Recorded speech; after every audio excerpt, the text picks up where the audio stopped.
Angikubeleni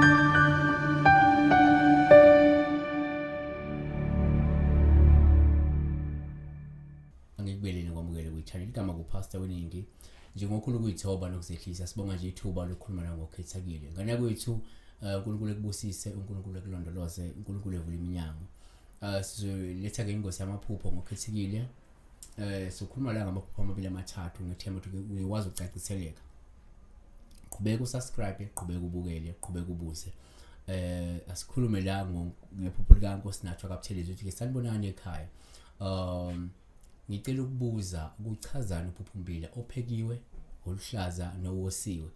Yes, uma uphupha ubona ummbila oluhlaza uphawu oluhle nolungachaza ukuchuma lungaphinde luchaze injabulo noma liphinde likhombise ukuthi mhlawumbe uzokwenza umsebenzi ozokulethela inzuzo ngakweze imali noma ozokulizuzisa ngokukamoya noma uzozuzisa nge-spiritual yebo.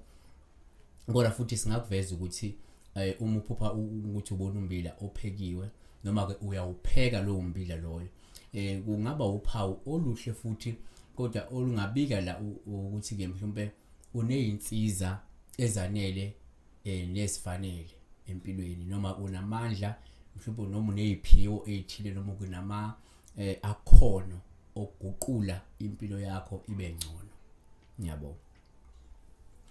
Kanti uma ukuthi mhlawumbe uphupha la ummbila ke uyawosa noma ubona ummbila owosiwe kungaba uphawu osuke lusho ukusebenza kanzima noma lisho ukuyinikela nokuzibophezela nokubeka phambili izidingo zabanye abantu obathandayo nosondele nabo noma usuku bahlonipha.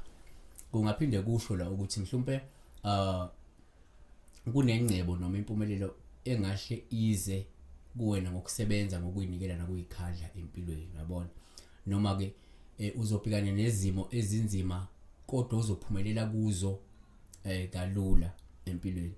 Kwesinye isikhathi komupha mhlawumbe udla kummbila la kuyenzeka kube uphawu oluhle uma ukuthi ummbila osuku uwudla ummbila omuhle nosesimeni sokuthi ungadliwa kusho ukuthi ke ngenzeka uzokuba nenhlanhla futhi uzothuthuka ube nengcebo mhlawumbe yanele uphinde futhi ube umuntu ojabulile empilweni yabona.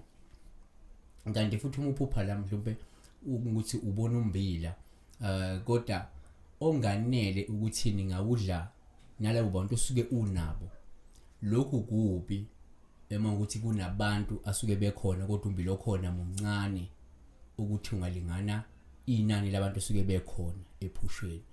Lokhu sokusho isikhathi ongasubhekane naso noma uqwesa ngesikhathi ongadubhekane naso empilweni esiyisikhathi esinzima nesikhathi mhlawumbe esingemnandi ngiyabo. Kungaphinde kusho ukwehluleka ongahle ube nako empilweni ukunelisa izidingo zabantu efanele bayabanelisa empilweni.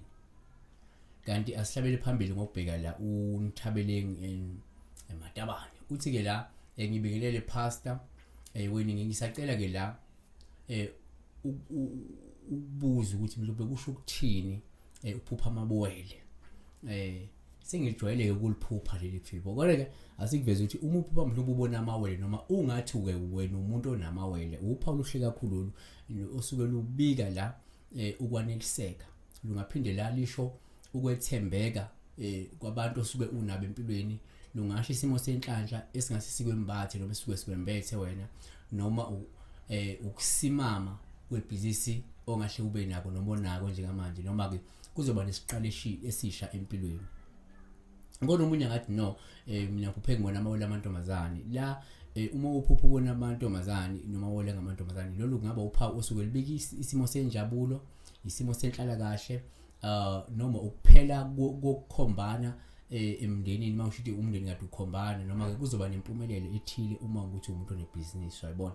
Kodwa uma ukuthi mhlawumbe futhi uphupha la ubona la amawele lawo amancane asanda kuzalwa amantombazane nalo luphawu oluhle kakhulu futhi nalo liyayibika inhlanhla libika ukuba ngcono kwesimo sempilo yakho luphinde lusho la ukuthi inkinga zakho nezinkathazo mhlawumbe kade zikukhungethe noma zikubambelele manje zingase siphele maduzana yabona ukuthi lindele ukuthi uma ukuthi kade usenkingeni kade ubhekene nobunzima uzophuma emzimeni nenkinga zakho zingahle ishabalale maduzana yabona. Kodwa futhi ukuphupha amawele noma kungathi unamawele kuyaba upha osuke likhoma ukubhekana nesimo esizokwenza kube nzima ukukhetha phakathi kwezinto ezimbili empilweni. Kunesimo esizokwenza kube nzima ukukhetha phakathi kwezinto ezimbili mhlawumbe empilweni yakho njengamanje, noma ke unezimbangi zabantu ngaba kwezothando noma kusemsebenzini.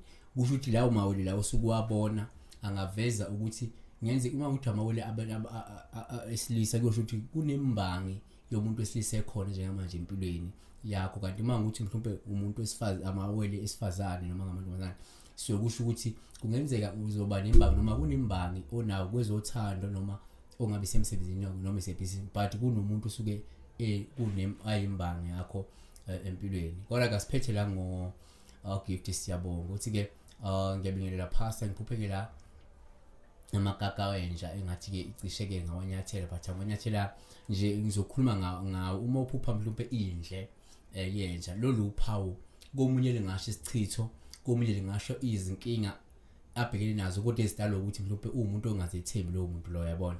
Kanti futhi ngaphinde libike la ukuthi mhlawumbe kuney'nguquko engahle zenzeke nezibalulekile empilweni yakho.